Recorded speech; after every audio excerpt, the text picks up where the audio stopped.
Bismillahirrahmanirrahim. Assalamualaikum warahmatullahi wabarakatuh. Alhamdulillahirabbil alamin wa bihi nasta'inu ala umuri dunya waddin. Wassalatu wassalamu ala asrafil anbiya'i wal mursalin wa ala alihi wa sahbihi ajmain, amma ba'd. Qala Allah ta'ala fil Qur'anil azim. A'udzu billahi minasyaitonir rajim. Bismillahirrahmanirrahim. Wa laqad wassayna alladziina utul kitaba min qablikum wa iyyakum an ittaqullah. Yang artinya sesungguhnya kami telah memberikan kepada seseorang yang telah diberikan kitab kepadanya sebelumnya dan kepadanya agar bertakwa kepada Allah Subhanahu wa taala. Quran surat An-Nisa ayat 131.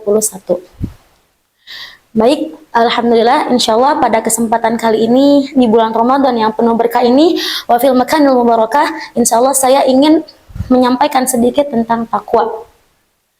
Teman-teman, seperti apa yang telah dikatakan oleh Al-Hafiz Ibnu Rajab, bahwasanya takwa bisa diibaratkan seperti seorang manusia yang menanamkan di antara dirinya itu adalah ketakutan dan kewaspadaan kepada seorang penjaga yang menjaganya. Penjaga yang menjaganya adalah Allah Subhanahu wa taala. Di sini takwa bisa dijadikan atau dimaknai sebagai bahwa seorang hamba itu sangat menakuti Allah Subhanahu wa taala atau takut kepada Allah Subhanahu wa taala dengan melakukan apa yang telah dikerjakannya dan melarang apa yang telah diharamkan olehnya. Di sini takwa bisa menjadi salat dan puasa. Tapi di sini juga takwa bukan hanya itu saja. Nah, takwa bisa diibaratkan seperti seorang hamba yang ikhlas, ridha, melakukan apa yang telah diwajibkan oleh Allah Subhanahu wa taala dan menahan hawa nafsunya untuk tidak melakukan apa yang diharamkan oleh Allah Subhanahu wa taala. Perlu diingat kembali bahwa di sini ketika kita bertakwa kepada Allah Subhanahu wa taala lalu kita mensyiarkannya dan kita juga harus bisa mengamalkannya. Seperti apa yang telah dikatakan oleh Imam Umar bin Ibnu Aziz, bahwasanya aku telah mewasiatkan kepada kalian untuk bertakwa kepada Allah Subhanahu wa taala dan terus mensyiarkannya serta mengamalkannya. Karena di dunia ini banyak orang yang selalu mensyiarkannya namun tidak dengan pengamalannya. Maka dari itu, hikmah yang kita bisa ambil dari perkataan Imam Umar ini, bahwasanya ketika kita sudah bertakwa kepada Allah Subhanahu wa taala, lalu kita mensyiarkannya dan kita juga harus bisa mengamalkannya. Karena sebaik-baiknya ilmu itu adalah dengan mengamalkannya, walaupun hanya sedikit. Dan semoga dengan kita takwa kepada Allah Subhanahu wa taala, kita bisa menjadi seorang mukmin yang baik. Teman-teman, di sini ada sebagian keutamaan dari takwa. Yang pertama adalah orang yang bertakwa akan selalu mendapatkan kemudahan dan dimudahkan oleh Allah Subhanahu wa taala di dunia dan di akhirat. Contoh di dunia, kita ingin menjadi seorang dokter, kita ingin menjadi seorang ilmuwan, kita ingin menjadi seorang hafiz dan hafizah, maka Allah Subhanahu wa taala akan mempermudah jalan kita untuk bisa menjadi seorang hafizah atau apapun yang kita inginkan. Contoh di akhirat, misalnya kita sedang kesusahan melewati jembatan Shiratal Mustaqim.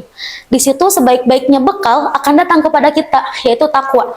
Takwa itu akan menjadi wasilah bagi kita untuk bisa menyeberangi jembatan Shiratal Mustaqim itu.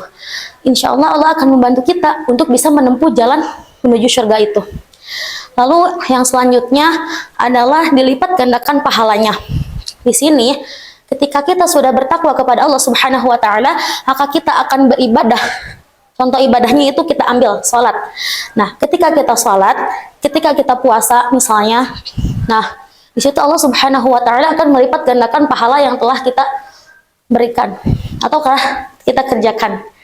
Nah, lalu ada kemudian di sini ketika kita bertakwa, Allah Subhanahu wa taala akan bersama dengan orang-orang yang bertakwa.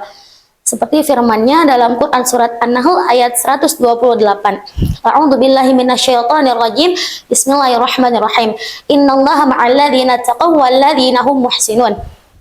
Nah, yang artinya sesungguhnya Allah akan bersama dengan orang-orang yang bertakwa dan bersama dengan orang-orang yang berbuat kebaikan. Quran surat An-Nahl ayat 128.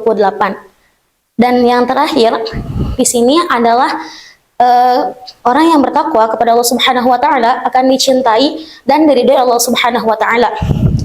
Kita ambil contoh dari dunia nyata, misalnya Ketika kita bertakwa atau ketika kita taat kepada satu manusia, seperti bos misalnya, kita takut kepada bos itu, takut dipecat, takut dimarahin. Makanya kita selalu menaati apa yang telah diperintahkannya.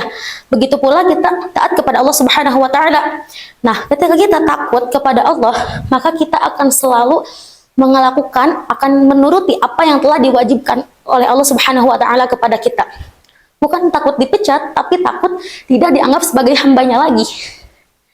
Nah, di sini kita ambil contoh dari sholat pagi. Nah, ketika kita sholat, ingin mengharapkan ridho dari Allah Subhanahu wa taala, lalu insya Allah Allah telah meridhoi kita, maka dari itu Allah Subhanahu wa taala akan mencintai kita. Cintanya Allah tidak ada duanya, cintanya Allah tidak ada tiganya, dan tidak bisa terhitung oleh hitungan manusia pun. Maka dari itu, jangan pernah mengharapkan cinta dan ridho dari manusia, tapi harapkanlah cinta dan ridho dari Allah Subhanahu wa taala. Baik, sekian dari saya. Kesimpulan yang bisa saya dapatkan bahwa takwa itu adalah menakuti dan melakukan apa yang telah diperintahkan oleh Allah Subhanahu wa taala dan mencegah apa yang tidak diperbolehkan oleh Allah Subhanahu wa taala. Teruslah bertakwa kepada Allah Subhanahu wa taala akan menjadi dan agar bisa menjadi seorang mukmin yang baik. Sekian dari saya, mohon maaf bila ada salah kata karena saya hanyalah manusia biasa. Al insanu makhluk khati'un wan nisyan. Manusia itu tempatnya salah dan lupa. Undur man qala wa la tandur man qala. Wabillahi taufiq wal hidayah. Wassalamualaikum warahmatullahi wabarakatuh.